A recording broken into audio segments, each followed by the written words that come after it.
धर्म रक्षा निधि का, उस कार्यक्रम के लिए नाला गाड़ा है।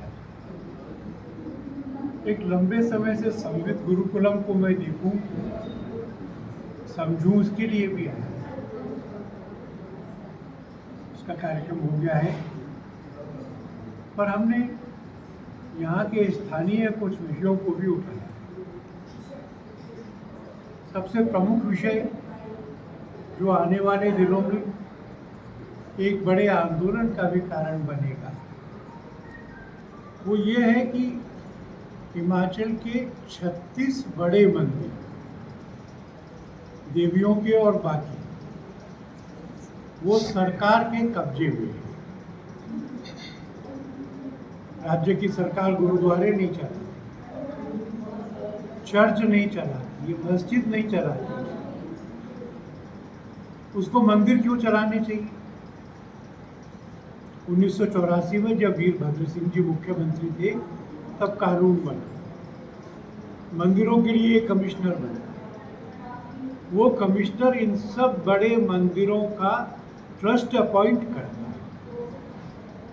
कमिश्नर अपॉइंट करता है माने रूलिंग पार्टी अपॉइंट करती है। पॉलिटिकल पैट्रोनेज और मिसमैनेजमेंट दोनों होते हैं। हमको जानकारी है कि पहले तो इन मंदिरों की आय का एक बड़ा हिस्सा ट्रस्टियों पे दबाव डाल के मुख्यमंत्री राहत कोष में ट्रांसफर कराया गया। फिर सरकार ने एक राजाज्ञा निकाली थी, ये पैसा विकास कार्यों में खर्च हो सकता है। सरकार को कोई बिल्डिंग बनानी है, सरकार इस पैसे में से बनाएगी।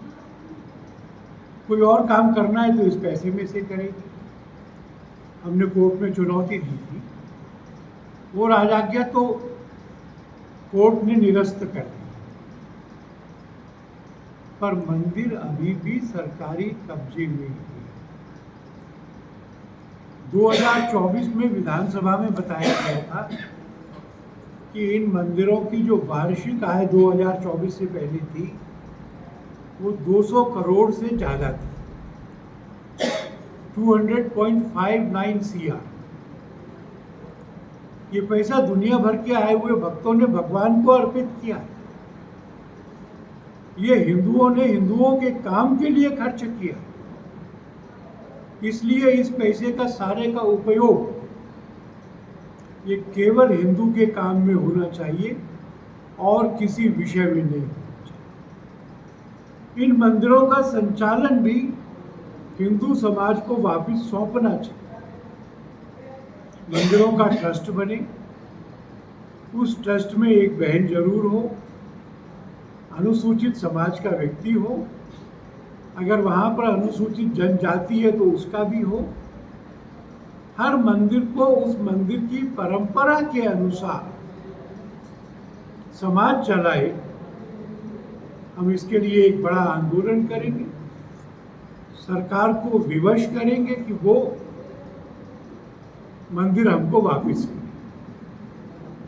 हम लोगों ने लैंड जिहाद पे भी चर्चा की।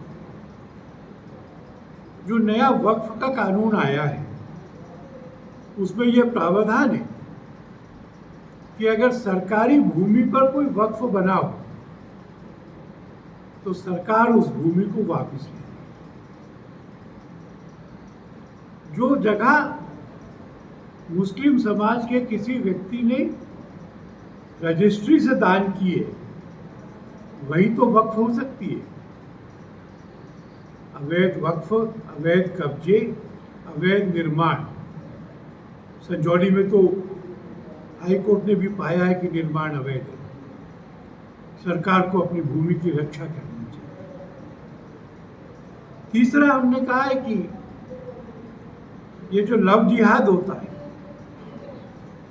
कोई लड़का तिलक लगा करके मौली बांध करके हिंदू होने का नाटक करता है, इस तरह की शादी करता है, इस तरह का धर्मांतरण करता है, तो ये स्वीकार नहीं होता। इसके लिए कठोर कानून और उसके पालन की व्यवस्था है। हम लोगों ने घर वापसी के अभियान को तेज किया। जो लोग किसी भी कारण से, किसी भी भय से, किसी भी लालच से किसी दूसरे धर्म में चले गए, वो वापस स्वधर्म में लौट कर आए। हिंदू समाज से गए थे, हिंदू समाज में लौट कर आए। सिख थे, उस समाज में लौट कर आए। बौद्ध थे, वहां लौट कर आए।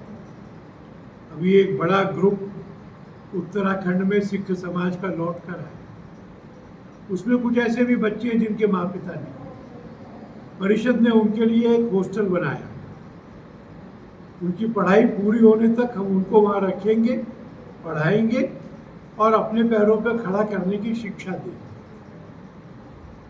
आगे आने वाली इन 4 बड़े कार्यक्रमों का मैंने आपसे जिक्र किया। इसके अलावा हमारी सेवा की सामान्य गतिविधियाँ हैं। हम निरंतर उनका पुनरीक्षण करते हैं, उनको तेज करेंगे, उनको बढ़ाएंगे। इतनी बातचीत हुई। आपको कुछ पूछना हो तो ये सब कामों के लिए धन चाहिए, उदारता पूर्वक हमको दान दें। ऐसा साल में एक 15 दिन का अभियान लेकर के फिर वर्ष भर हम उस प्राप्त पैसे से परिषद का काम चलाते हैं। तो वो अभियान यहाँ भी चला रहे हैं। उसी के लिए मैं आया हूँ, फिर सेवा का काम कर। अभी इसी महीने बिलासपुर में एक वेद विद्यालय की स्थापना है। जो अनुसूचित जनजातियों के लोग हैं, चाहे वो नॉर्थ ईस्ट के हों, मिजोरम, मणिपुर, उनके लिए छात्रावास है। और वहाँ का जो प्रमुख रहता है वो माँ और पिता दोनों का स्नेह दे करके उनकी शिक्षा पूरी करके उनको रोजगार में स्थापित करता है। कंप्यूटर की क्लासेस चलाते हैं, सिलाई कढ़ाई सिखाते हैं, मेहंदी सिखाते हैं।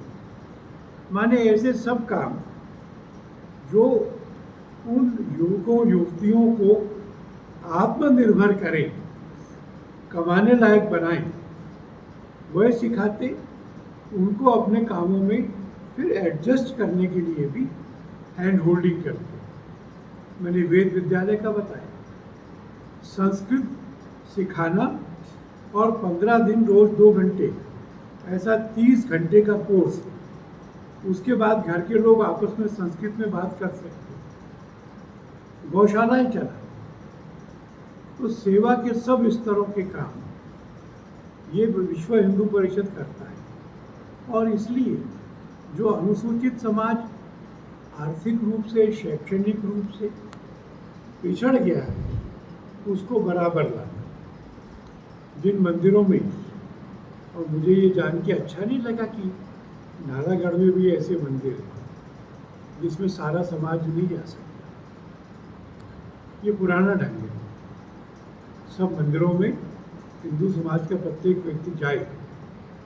इसके लिए भी लोगों को समझाते हैं, तैयार करते हैं। ये सब काम सर, जैसे सिलाई कढ़ाई सिखाई हमने, तो मैं ब्यावर गया था अभी।